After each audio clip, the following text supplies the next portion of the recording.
تسجيلات زاد الحديث بسيوش تقدم. الحمد لله وأشهد أن لا إله إلا الله وحده لا شريك له، وأشهد أن محمدا عبده ورسوله صلى الله عليه وعلى آله وصحبه وسلم تسليما كثيرا. أما بعد، قال المؤلف رحمه الله تعالى: قال: ودليل الذبح قوله تعالى: قل إن صلاتي ونسكي ومحياي ومماتي لله رب العالمين لا شريك له وبذلك أمرت وأنا أول المسلمين. قال: ومن السنة: لعن الله من ذبح لغير الله. لا زال المؤلف رحمه الله يذكر أنواعا من أنواع العبادات التي لا يجوز صرفها لغير الله تبارك وتعالى، ومن صرف منها شيئا لغير الله عز وجل فإنه يعتبر مشركا كافرا. من ذلكم الذبح. الذبح عبادة من العبادات الجليلة، والمقصود بالذبح هنا ذبح ما يكون عبادة كالهدايا والضحايا، وإيش الأمر الثالث؟ والعقائق. كالهدايا والضحايا والعقائق. فالذبح عبادة من أجل العبادات، وهي من العبادات المالية، من أفضل العبادات المالية، لكون الذبح يشترك مع غيره من العبادات المالية في البذل والعطاء. لكن يزيد على ذلك الذبح أن المذبوح وهو الحيوان يكون محبوبا إلى النفوس، وهكذا ما يقوم في نفس الذابح مع وجود الإخلاص والإيمان من الصدق واليقين والقرب من الله تبارك وتعالى. فلأجل هذا فالذبح يعتبر عبادة من العبادات. والذبح على أنواع. الذبح على أنواع. النوع الأول الذبح بنية التعظيم والتذلل والتقرب إلى المذبوح له، وهذا عبادة من العبادات لا يجوز صرفها لغير الله تبارك وتعالى. من صرف هذا النوع من الذبح لغير الله عز وجل فإنه يعتبر مشركا كافرا. فكل ذبح قصد به الذابح التقرب إلى من يذبح له فهذا ذبح عبادة لا يجوز صرفه لغير الله تبارك وتعالى. كل ذبح ونسك قصد به الناسك والذابح التقرب إلى هذا الذي يذبح له أو ينسك له فإن هذا يعتبر عبادة. فمتى ما صرف لغير الله تبارك وتعالى فإنه يعتبر شركا، كالذبح للأموات أو للأضرحة أو للجن. النوع الثاني الذبح المحرم. النوع الثاني الذبح المحرم. ما هو الذبح المحرم؟ الذبح للمآتم أو الإسراف في الذبح، هذا يعتبر محرما. هل يعتبر شركا؟ الجواب لا يعتبر شركا، لكن يعتبر محرما. هذا النوع الثاني. النوع الثالث الذبح على سبيل الإكرام والضيافة. ما كان على سبيل الإكرام أو الضيافة أو المناسبة كالعرس فهذا مطلوب شرعا. هذا النوع من الذبح مطلوب شرعا. فمثلا الذبح في حال الوليمة، عند الوليمة ما حكمه؟ يعتبر على الراجح واجبا، أولم ولو بشاة، أولم ولو بشاة. والذبح للضيف على سبيل الإكرام هذا يعتبر مندوبا ومستحبا، لقول النبي صلى الله عليه وعلى آله وسلم: من كان يؤمن بالله واليوم الآخر فليكرم ضيفه.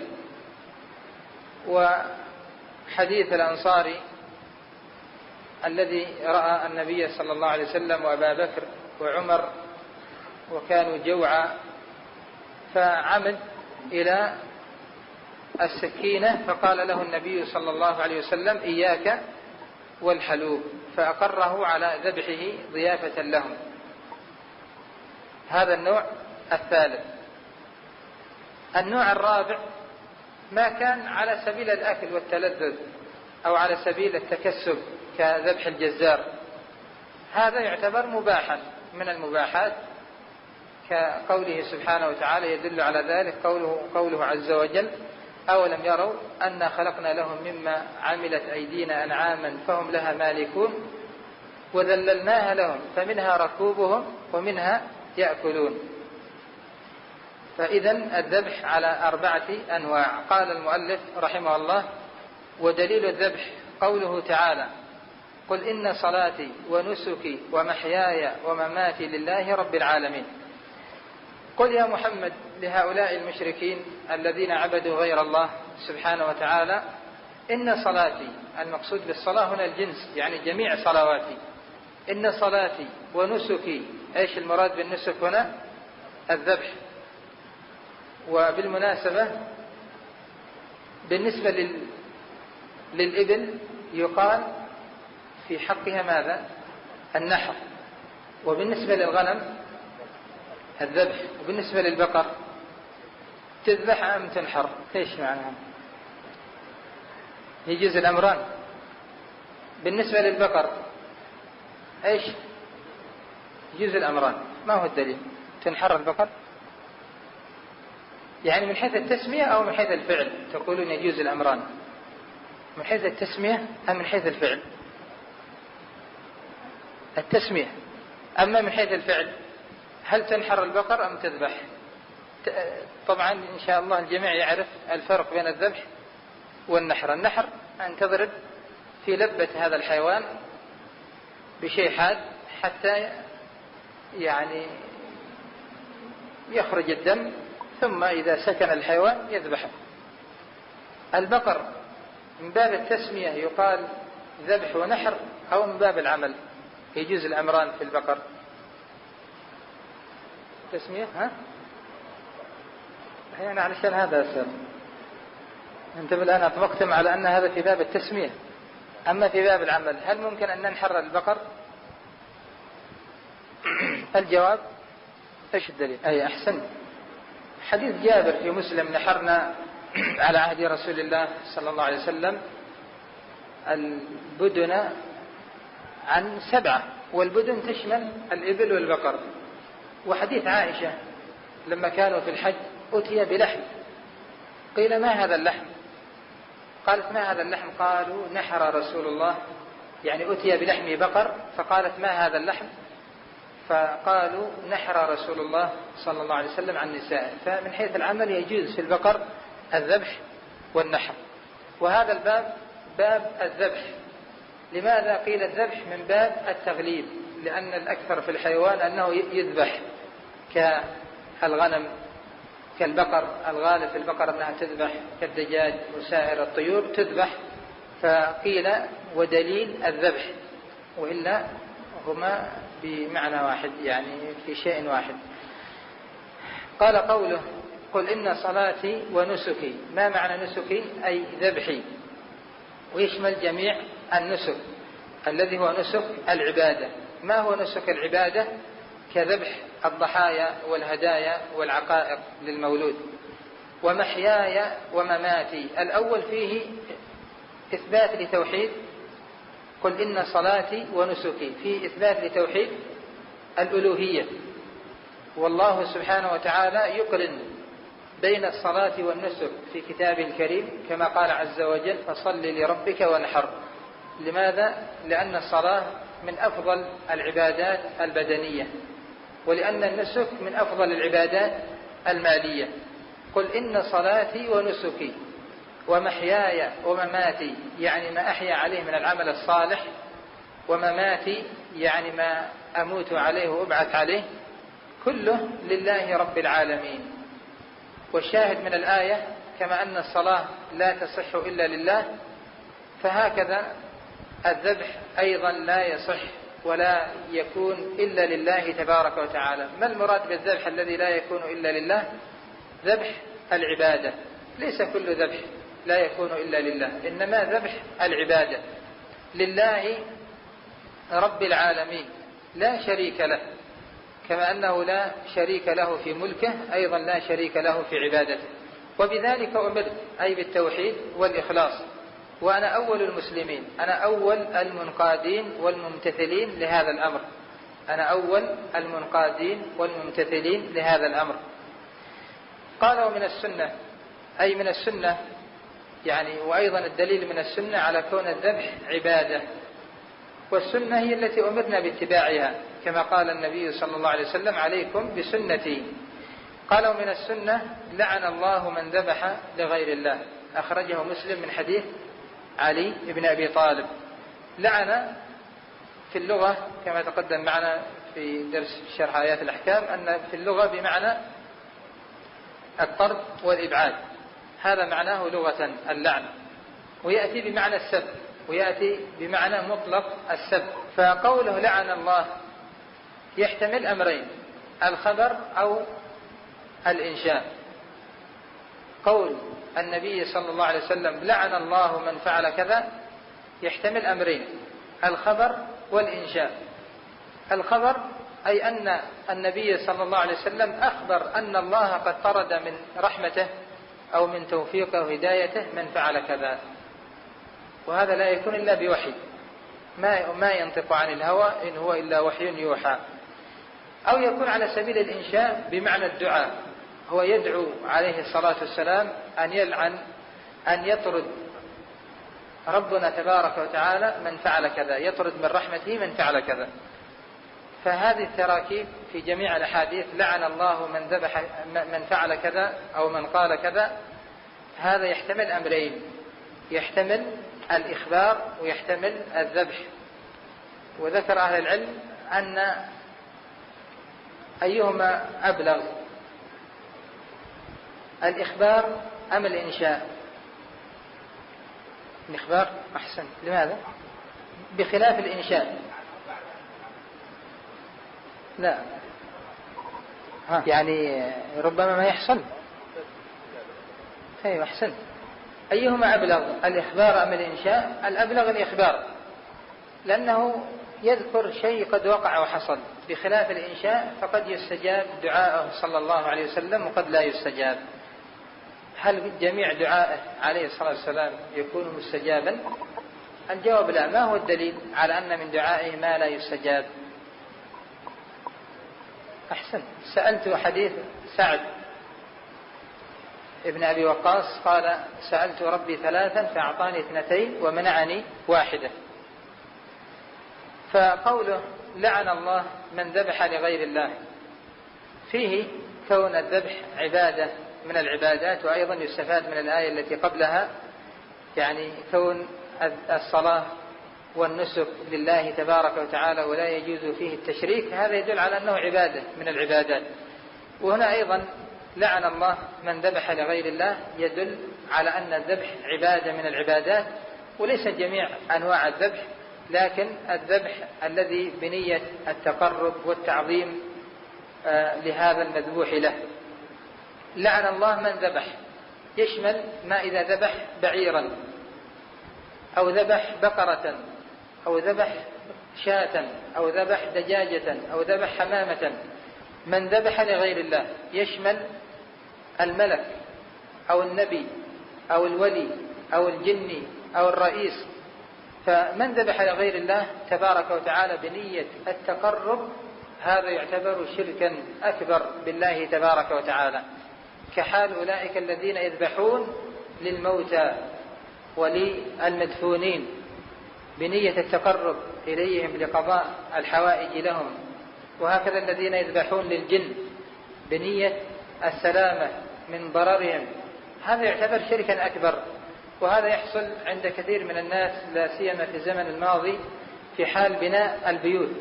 إذا انتهوا من بناء البيوت فإنهم يذبحون عند أول دخولهم لهذه البيوت، يذبحون عند عتبة الباب ويرشون هذا الدم على الجدران.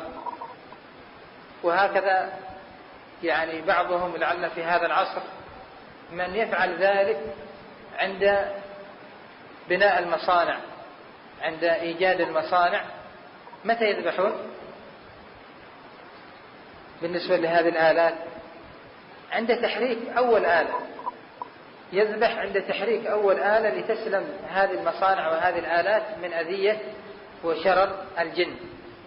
ويدخل في هذا الذين يذبحون للرؤساء والزعماء بنية التحية والتعظيم لا بنية الضيافة والإكرام. من ذبح للزعماء والرؤساء بنية التحية والتعظيم، هذا يعتبر شركا أكبر، هذا يعتبر شركا أكبر. وإيش الذي يفرق بينهما؟ كيف نعرف أنهم ذبحوا لمجيء السلطان إكراما وضيافة وأنهم فعلوا ذلك تحية وتعظيما؟ ما الذي يفرق؟ قرائن تدل على هذا. مثلا أول ما ينزل من السيارة تذبح العجول أول ما ينزل من السيارة أو من الطائرة، وترمى على المطار أو على ساحة الاستقبال، ويمشون ينصرفون. نعم. أو أيضا قرينة أخرى أنهم ما يأكلونها، يذبحون على سبيل التعظيم ويتركون هذه الذبائح ويجرون خلف هذا الملك أو الرئيس أو العظيم. هذا يعتبر شركا أكبر. وهل يدخل في ذلك ما يسمى عندنا في اليمن بالهجر؟ وإيش عندنا يسمى هنا في الجنوب؟ الهجر مشهور بهذا الاسم في كل مكان. هل يدخل في ذبح العبادة ما يسمى عندنا معشر أهل اليمن بالهجر؟ يعني تعرفون الهجر إذا حصلت مشكلة بين قبيلتين أو بين شخصين، فما في حل إلا أن يسوقوا حيوانات إلى هذا الذي اعتدي عليه، فيعشرون ويذبحون طيبة لنفسه، فيقول قد عفوت أو سامحت أو رضيت بالصلح أو قبلت بدخولكم للإصلاح. فهل هذا يدخل في الشرك؟ الذي يظهر والله أعلم أنه من ذلك. فلأجل هذا ينبغي على طلاب العلم أن يحذروا، والحمد لله هناك استجابة في المجتمع من تحذير من يحذر من هذه الظواهر السيئة، مع أنه مجتمع قبلي متأصل، ومع هذا من فضل الله تبارك وتعالى تجد من يسمع ومن يستجيب، وما أكثر القبل التي تركت هذه العادة السيئة. فعلى كل لعن الله من ذبح لغير الله يشمل هذه الصور كلها، سواء الذبح للقبور أو الذبح للجن أو الذبح على سبيل التعظيم لهؤلاء الملوك والرؤساء، أو الذبح الذي يسمى بالهجر للإصلاح بين المتخاصمين. فقوله صلى الله عليه وسلم لعن الله من ذبح لغير الله يشمل ذلك كله. وأيهما أعظم، أن يذبح باسم غير الله أو يذبح بنية التقرب إلى غير الله؟ أيهما أعظم؟ نعم، بنية التقرب. يعني من ذبح لأجل اللحم وذكر اسم المسيح فقال باسم المسيح، وهو ليس نية التقرب إلى المسيح، إنما يريد أن يأكل اللحم، هذا أهون وأخف ممن يذبح ويذكر اسم الله بنية التقرب إلى العيدروس أو الهاشمي أو المسيح أو الجيلاني أو ابن علوان. هذا أعظم شركا، هذا أعظم شركا. قال ودليل النذر قوله تعالى يوفون بالنذر ويخافون يوما كان شره مستطيرا. ودليل النذر عبادة من العبادات، ومعناه لغة الإيجاب. النذر لغة معناه الإيجاب. تقول نذرت دم فلان أي أوجبته. إيش معنى أوجبته هنا؟ نذرت دم فلان أي أوجبته. إيش معنى أوجبتها هنا؟ بمعنى أهدرته، بمعنى أسقطته، مثل ما تقول وجبت الشمس. إيش معنى وجبت الشمس؟ سقطت. فلما تقول نذرت دم فلان بمعنى أوجبته أي أهدرته. وشرعا هو إيجاب المكلف ما لا يلزم شرعا. إيش تعريف النذر اصطلاحا أو شرعا؟ هو أن يوجب المكلف على نفسه ما لا يلزم شرعا بنية التقرب إلى المنذور له. أن يوجب الناذر على نفسه أو المكلف على نفسه شيئا لا يلزم شرعا بنية التقرب إلى المنذور له. يعني كان يقول ابتداء لله علي أن أصوم شهرا، لله علي أن أتصدق ب1000، لله علي أن أحج وأعتمر في كل سنة. هذا نذر، هذا يسمى نذر. إيش يسمى؟ نذرا مطلقا. النذر المقيد أو المعلق إيش يقول؟ إن شفى الله مريضي فلله علي أن أذبح شاة، إن جاء غائبي فلله علي أن أصوم أسبوعا. فالنذر عبادة من العبادات التي يجب إخلاصها لله تبارك وتعالى. النذر عبادة من العبادات التي يجب إخلاصها لله تبارك وتعالى. وهو في نفسه ما حكم عقد النذر؟ أكثر أهل العلم على أنه مكروه، عقد النذر مكروه. لماذا؟ لأن الإنسان يحمل نفسه شيئا ليس بلازم عليه، يدخل في مضائق. ولهذا نهى النبي صلى الله عليه وسلم عن النذر وقال إنه لا يأتي بخير، إنما يستخرج به من البخيل. هل هذا النهي عن النذر إنما المراد به النذر المقيد أو المعلق؟ الذي يظهر أنه عام يشمل المعلق والمطلق، لكن لعله في المقيد يكون أشد كراهة، لعله يصل إلى حد التحريم. إنما يستخرج به من البخيل، يا ربنا إن شفيت مريضي فسأفعل كذا، ما يخرج الدراهم إلا إذا حصل الشفاء، ولو يبقى 10 سنوات ما يسأل هل يجب عليه أخرج 2000؟ يقال له هل شفي مريضك؟ يقول لا. يقال له لا يجب عليك إخراج 2000. يقول طيب إلى الآن ما سيخرج 2000. نهى النبي صلى الله عليه وسلم عن النذر وقال إنه لا يأتي بخير، إنما يستخرج به من البخيل. فلأجل هذا عقد النذر يعتبر مكروها والوفاء به واجب. إذا نذر أن يطيع الله فيجب عليه الوفاء، لحديث عائشة في البخاري مرفوعا: من نذر أن يطيع الله فليطيعه، ومن نذر أن يعصي الله فلا يعصيه. من نذر أن يطيع الله، أن يصوم، أن يتصدق، أن يحج، أن يعتمر، فيجب عليه أن يفي بهذا النذر. من نذر أن يعصي الله، إيش معنى نذر أن يعصي الله؟ يقول إن جاء غائبي لله علي نذر أن أقتل فلانا أو أخذ مال فلان، هذا صورة من صور النذر المحرم. أو أن ينذر أصلا لغير الله، وهذا شرك. أن ينذر للقبور وينذر للموتى وينذر للأولياء، هذا يعتبر شركا. ولهذا يقول الفقهاء أن هذا الباب من غرائب أبواب العلم، أن يكون ابتداؤه مكروها ويكون نهايته ختامه ملزما ومطلوبا. عقد النذر مكروه أو محرم والوفاء به واجب. ابتداء هل أنذر؟ هل يشرع لي أن أنذر؟ نقول له لا تنذر. لماذا؟ لأن النبي صلى الله عليه وسلم نهى عن النذر. إذا وقع في النذر يقال له يجب عليك أن تفي بهذا النذر. قال ودليل النذر قوله تعالى: يوفون بالنذر ويخافون يوما كان شره مستطيرا.